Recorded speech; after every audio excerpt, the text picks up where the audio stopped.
guys, it's Anna. Welcome to my channel if you're new to my channel, or welcome back to my channel if you're not new to my channel. Although I haven't been on this channel in at least, I think, 2 months, I still know my intro, and that's how it's always going to be. Of course, if you haven't seen, I have revamped my TikTok completely. I used to do dancing videos and lip syncing videos, and now I kind of do commentary videos, and that's kind of how I want my YouTube to develop as well. For me, it's always felt like commentary videos talk about situations week by week, and I have always wanted the whole situation at once and have never really found a place that does that. That's been changing nowadays, and more people are doing commentary videos on the person as a whole, but for me, when I started doing that, I just wanted a whole, description of a person. For example, Gemini, which is the person we are talking about today, his situation is more complicated than a 10 to 20 part video on TikTok, and that's because he's just a little more difficult to explain. His situation is so complicated, and there's so many pieces and parts that you need to break down that you can't put it all together without making a whole longer YouTube video. And I know this intro is super long, but like always, all of my social media is linked down below. I'm gonna put it on the link tree so it's easy access. You just click, click, click, click. Once I hit 5K on Instagram, I'm gonna be doing a huge giveaway. Go follow my TikTok, which is where I think I'm most active, and go check out my Depop where I'm selling things. It's a whole thing. Before I get started with today's video, I'd love to thank you guys for supporting me and everything. I love you guys so much. Bring out your teacups and let's get into Gemini. By the way, this is like a spooky teacup. I got it at Kroger and I'm literally in love with it. It says squad goals and I have a little candle as well. So we're getting spooky. So before I get started on Gemini, I want to tell you a little bit about Gemini. Gemini, when this situation first started, was a 19-year-old creator on the app TikTok.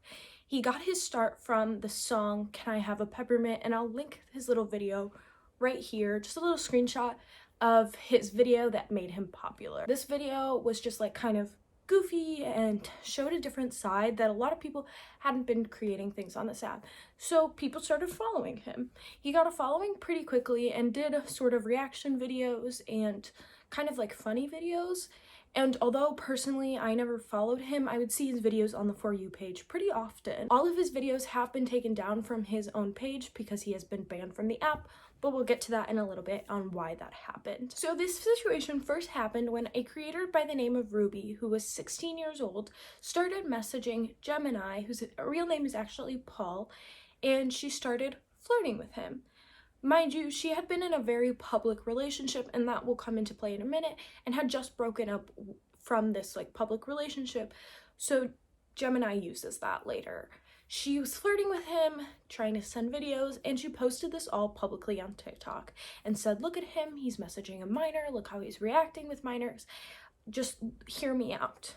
The situation quickly turned on her though, and she lost 30,000 followers because Gemini responded with the fact that he thought it was weird, he just wanted to be friends with her, and he did not want to converse with a minor, he just thought it was like a friendship sort of thing.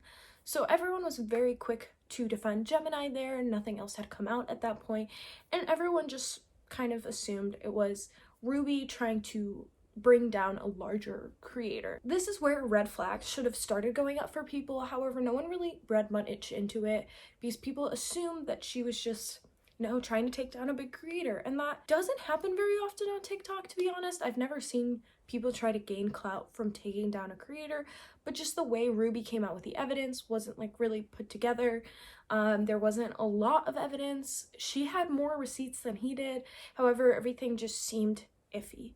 So no one really believed her. This was about 4 to 5 weeks ago. When this all happened, Gemini then started kind of acting weird. So another girl came out, a 15-year-old girl came out and said that Gemini had invited her to his apartment or his Airbnb. He paid for the Uber and they did things. I can't go into explicit detail because YouTube doesn't like the wording.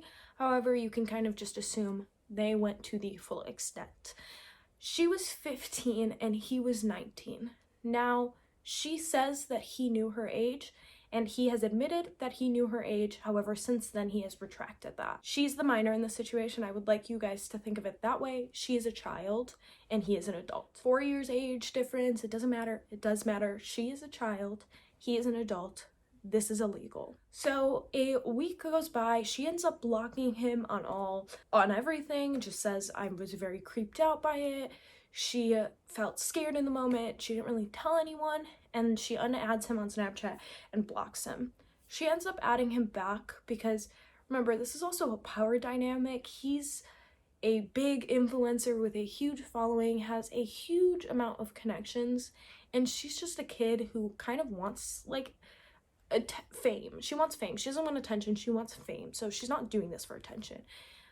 So she adds him back and asks him for, I believe, someone else's social media, like private social media, so she can say happy birthday to them.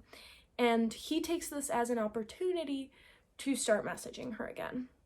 Since then, he has come out and said that in between her unadding him on Snapchat and him, like, her adding him back, he found out she was 15 through a mutual friend, and he phrases this as she wasn't the person he thought she was. We'll get to that in a little bit. So he keeps talking to her and uses this to advantage and asks her for pictures. If he knew she was a minor, and he admits that he knew she was a minor, and he asks her for nude pictures, this is again illegal. Not just because it's an adult and a child, but because you cannot ask a minor for those kinds of pictures, nor can you send a minor those kinds of pictures. Time goes on again, she unadds him, she blocks him, and she comes out to the public. Gemini starts going on someone named Papa Gut's podcast. If you don't know who Papa Gut is, he is a creator on TikTok, YouTube, and I think he does things on Discord as well. Go check him out. I got a ton of information from him. He was an amazing source. He's super reliable. Yeah, so go check out Papa Gut. Pretty amazing creator. So Papa Gut has Gemini in his interview and is asking him the tough questions, like, what did you do with her? And Gemini is the type of person who can't respond in the moment, but then later on can make excuses. So he just, like, excuses it, says this and that, says, I don't know, I knew her age, but I didn't know her age, and just, like, is stumbling over his words. The podcast has since then been taken down because Papa Gut says, you know what, if this is needed by the police, I don't want this just all over the internet. Plus, it's pretty damaging for a young child to have their entire relationship, or not even relationship, situation put on the internet. So he took it down for her privacy reasons and for the police as well. Since then, Papa Gut has come out and said that his relationships have told him that he should not have interviewed Gemini, but I think at that point in time, he didn't know where Gemini stood, and he says, I should have supported the victim instead of just interviewing the guy. Gemini, after this was 4 weeks ago, Gemini then went and filmed an apology for YouTube. So he stopped posting on TikTok for a week and then filmed a YouTube video. This video is an hour long and it is ridiculous. That's the only way I can put it. It is ridiculous. Who films an hour-long apology and doesn't say sorry to throughout the whole time, except to his fans and followers? So when I researched this Gemini situation, because I didn't know about it, I watched all of these apology videos. They're really long. There's 3 apology videos. They're all ridiculously long, except the last one, which was on TikTok, and they all say nothing. So let's kind of talk about them. So in the first YouTube video, he sits in front of a black screen and just has his little symbol, which is like the Roman number 2, and he just kind of apologizes. He says that he types it all out and he's just reading like a script, and he talks about that for like 3 to 4 minutes, just so long enough so people click off the video and don't listen to the story. He calls it a mistake and says, basically compares it to cancel culture.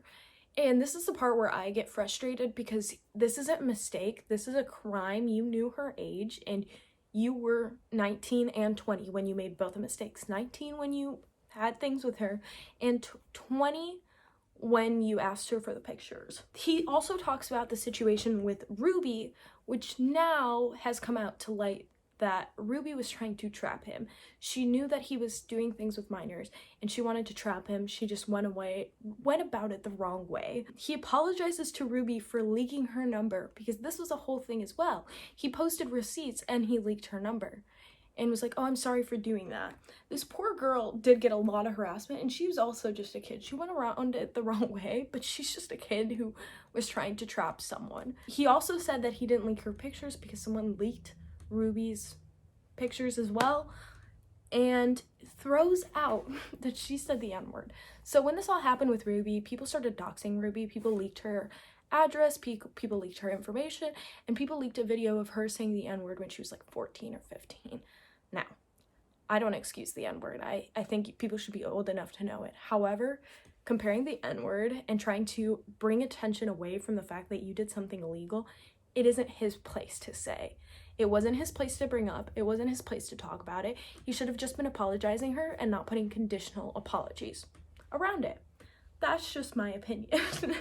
But this kind of shows how convoluted Gemini's mind is, and tries to bring attention from his own mistakes and twist the words so that you feel like he's apologizing, but he's really not apologizing. But let's keep going with what happened in the first video. He says that she came on to him and that he just was reciprocating what she was doing. However, if a 15-year-old comes on to a 20-year-old, the 20-year-old is still in the wrong. Like, you are the one that's supposed to say no. You are the adult in the situation. You know better.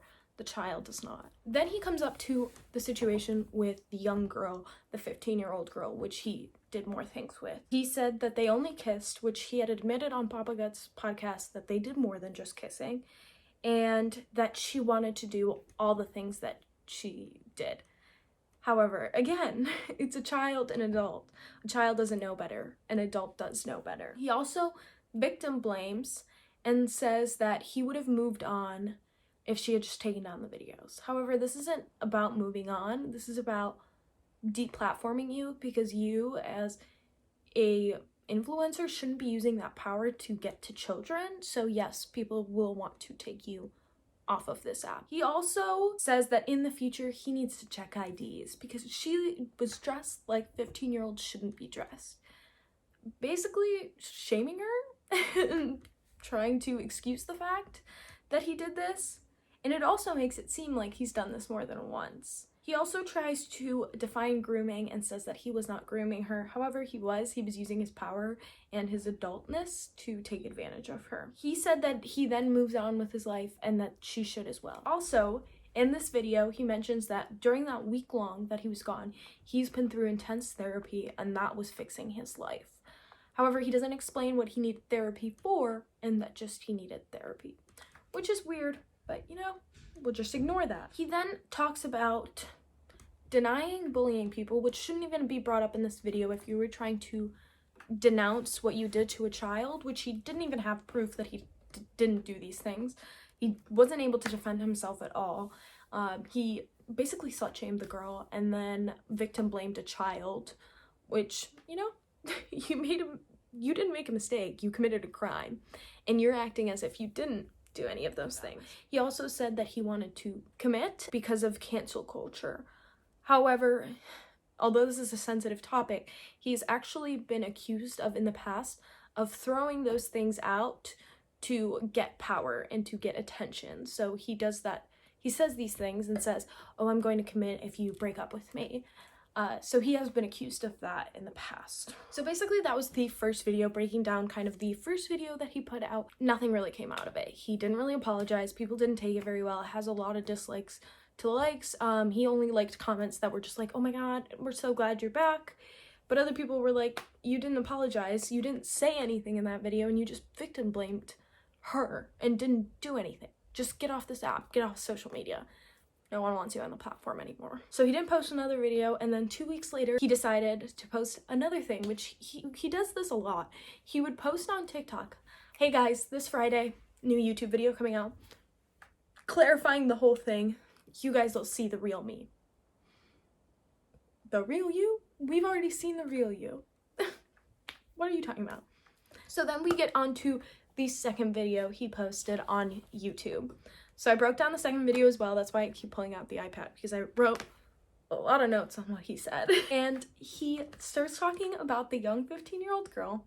Again, victim blames her again, said she dressed sexually, and that he didn't know her age, found out her age after, basically lying throughout this entire video. Says that this is all cancel culture, this is all a lie. To an extent, he was drunk when he texted her, only admitted to doing these things because she manipulated him over Snap. And that's just the context of the videos. Like, these notes are the same thing over and over again, and that just kind of shows the pattern of Gemini's mind. I'm going to try and lie my way out of the situation and make it seem like I'm apologizing, when in reality I'm not apologizing. And that's all he did. One more thing that actually came out in that second video is that he lied about going to intense therapy. He was actually hang gliding that week. He just went to a normal therapist that weekend, talked about his feelings, but didn't get intense therapy. And I'm not all for people changing and stuff. However, what he did was committing a crime, and he should be going to prison. And he's lucky that the 15-year-old girl doesn't want to press charges, because her parents want to press charges, but they need the consent of the child. He also uses that and said, I got a second chance. And to me, that just shows admittance to an extent, because what do you mean you got a second chance? If you hadn't done anything wrong, you wouldn't need a second chance. But that's just my opinions on the fact. So after this, again, he didn't get a lot of likes on it. He decided to post something on TikTok. And this is where he went completely wrong. Hi, welcome. It's Editing Anna. I'm on the other side. My chair filming area is over there.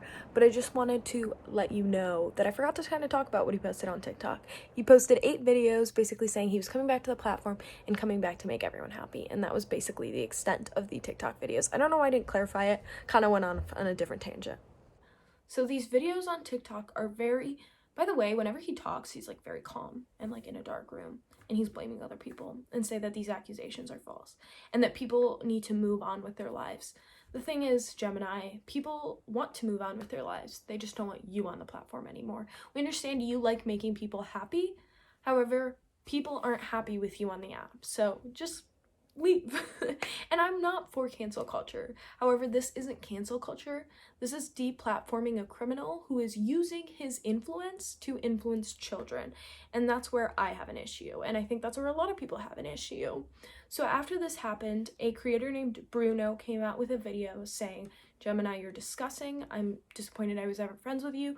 Do not ever speak to me again, because he was friends with Gemini. And because of this, he was kind of a catalyst for a lot of influencers to kind of speak up with their own experience with Gemini.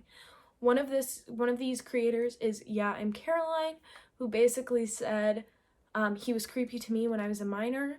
And although it's not illegal, it's still creepy and still persistent. He would send her multiple texts saying, oh my god, you're so beautiful, I like you so much, we just need to get into an Airbnb together and collab together, and kept insisting to do all these things. It's just gross. It's overbearing. It's you have done this to multiple girls. And another creator that came out is Jade Can Dance. She was also a large like dancing creator on the app, and got big around the time Gemini got big, and started hanging out with him. I believe it was at Playlist. And she was, I believe, 18 at the time, which is the age you can drink in Canada. So she was drinking in the US, not excusing that that's not legal in the US. However, she comes from a country where you can drink at that age, and she got a little too drunk. And because she got a little too drunk, she was like, hey Gemini, can you take me back to my apartment? I'd like to go to bed.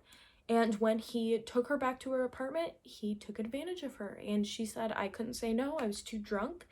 And that's not okay either. That's illegal. She unadded him on everything, and he was like, why'd you unadd me? Like, I just want to make sure, like, what's going on? What's wrong? And he acts as if he does nothing wrong. And I think to an extent, he believes he's doing nothing wrong, that these girls are all over him, and that he's just doing them a favor. This leads me to the next thing that came out, which hasn't been completely proven, so it's just an allegation, that in his university, a bunch of girls came out saying that he would harass them. He would break into their apartments. He was an RA and used his master key to get into their apartments.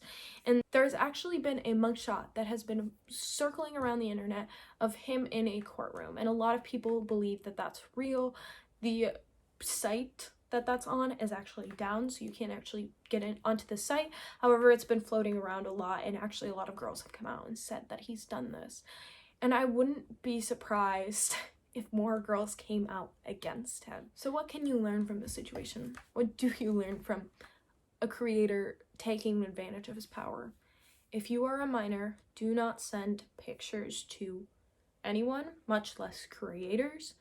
Do not feel pressured. Your life's not going to change for the better if you do that. It's illegal. It's going to hurt you in the future maybe, and it's not a good idea. If you're overage, be careful if you do it. I cannot stop you, but just be careful doing it, because a lot of these creators use their power to their advantage. And you just gotta keep speaking up. Luckily, Gemini's page has been banned from TikTok, as I mentioned at the beginning of this video, so he's not allowed to create on this app anymore. Do I think he might create another page and try to pop up again? Probably, but it'll be much difficult for him because he doesn't have the 3 million followers anymore. He doesn't have the verified checkmark anymore. He doesn't have the support of his influencer friends anymore. He's gonna have a hard time growing on the app again like he did before, and if he knows any better, he should stop while he's at it, because he has harmed too many people. There's too many allegations against him, and he needs to leave. He's committed a crime. This isn't saying the N-word or saying a joke that is offensive. This is a serious crime. And this is the difference between deplatforming someone and cancel culture. Deplatforming someone is taking someone down who has done a terrible thing, and it's something as a community we need to set our rules and do together as a society. While cancel culture is canceling someone because they did something bad in their past, or canceling someone because of those things. So there's a huge difference, and we need to be careful of that in the future. Just be careful with creators out there. There's some really bad people in this world, not just creators. And be safe. I love you so much. Thank you so much for watching. Don't forget to go check out my Instagram, my Snapchat, all my links. They're in the little link tree. Go check out my TikTok. I love you guys so much.